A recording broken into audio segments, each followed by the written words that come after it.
legendary library and its collection of magical artifacts is real. I am Grant from Screen Rant, excited to be here with Callum McGowan and Bluey Robinson for the Librarians, the next chapter. I have seen the first couple episodes and I'm already in love with it, especially as a fan of the original. Callum, if you would like to start, and then Bluey, I mean, the world of the Librarians just seems like such a fun one to be a part of, whether it's the characters or the adventures or the world building.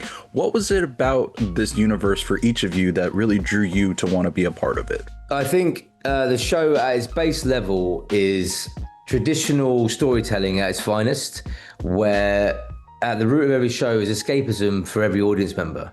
And I think that in this kind of world where, I don't know, things are a bit doom and gloom, for 45 minutes, people can escape into their imaginations and exist in a world where magic exists, where the heroes are heroes because they read books, and anything is possible. And I think that's what Dean and the team at Electric do so well.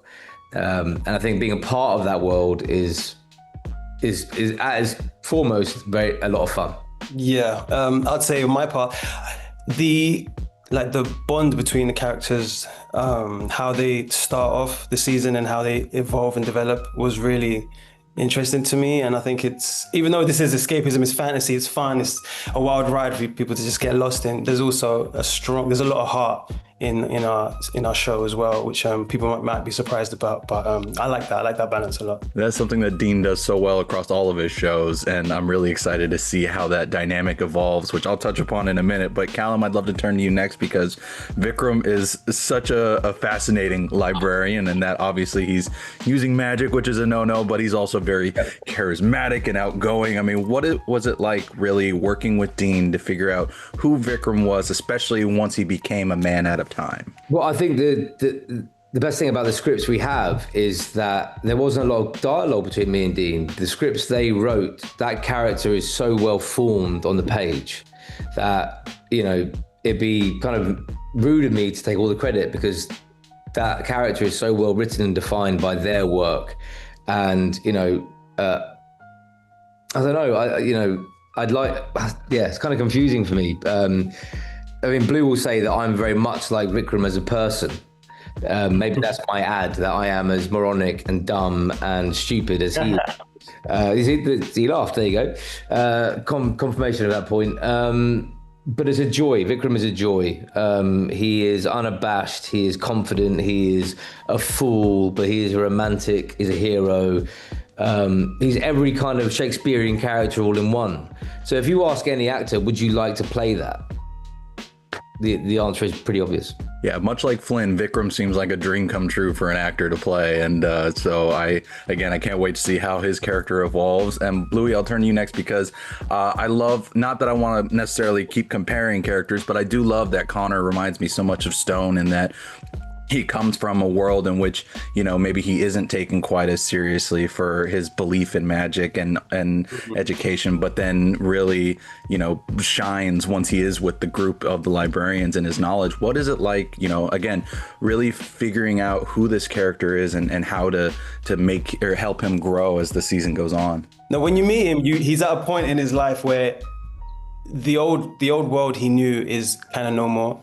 The life he lived is kind of, I don't want to give too much away, but he can't really go back to the life he had before. And he's searching for something, and he believes in his heart that he's right, but he has to prove it. And then when he comes across the library finally, and then meets these characters and forms these relationships, and finally finds out that he was right, he was correct, you know, magic is real, and all these crazy theories and conspiracies that he got laughed at, is actually true. But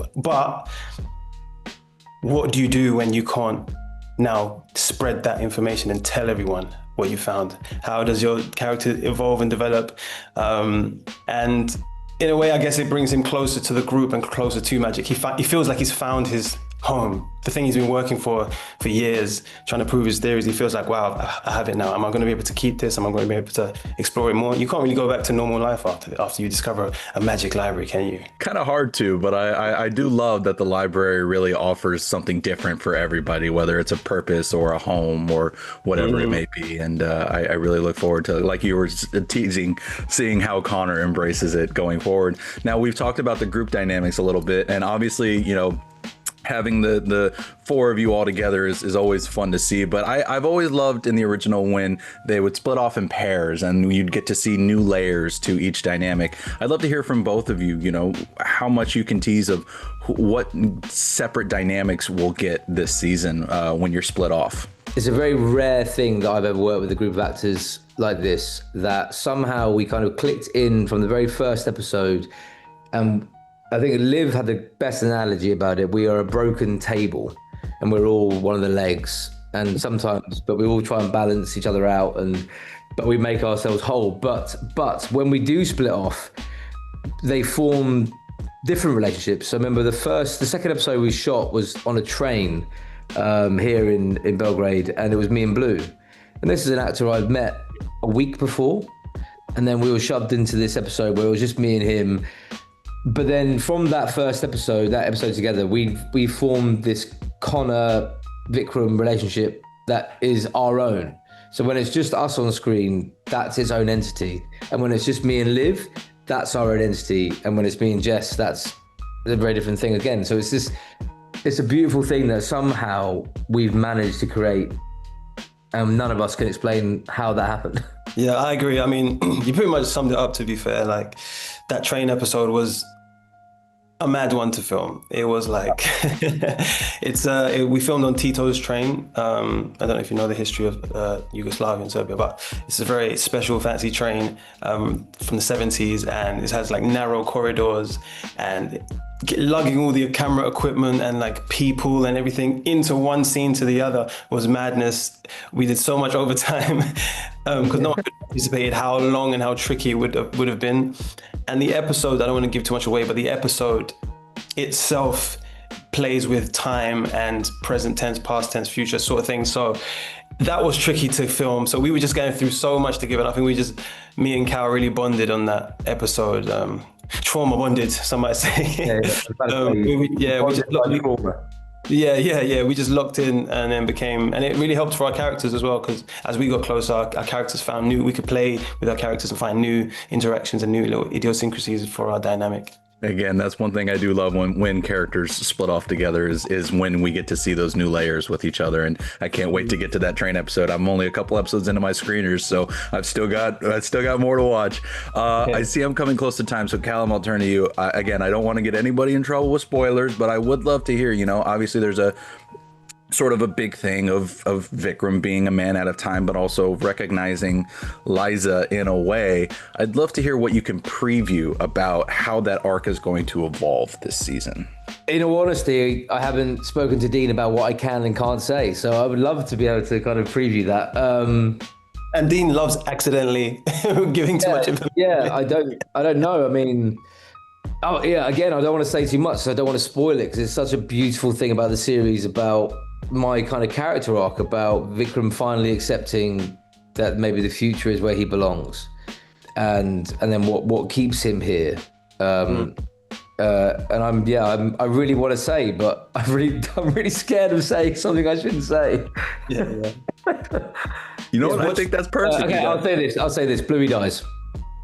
Well, you can't say that because now, wait, is it true? Is it a double bluff? Nobody knows. No. Double bluff. Who knows? You know what? You've left me with just enough that I am not only psyched to get into the rest of the season, but also for season 2, which is amazing that you guys already have it. And I know you're halfway through filming, so good luck on the rest of filming. I am gonna let you go and keep talking to everybody else who's excited to spread the word about this show, just like me. So guys, thank you so much for taking the time, though. I really do appreciate it. Thank you, Grant. Have a great day, man. We're the Librarians. Let's go save the world.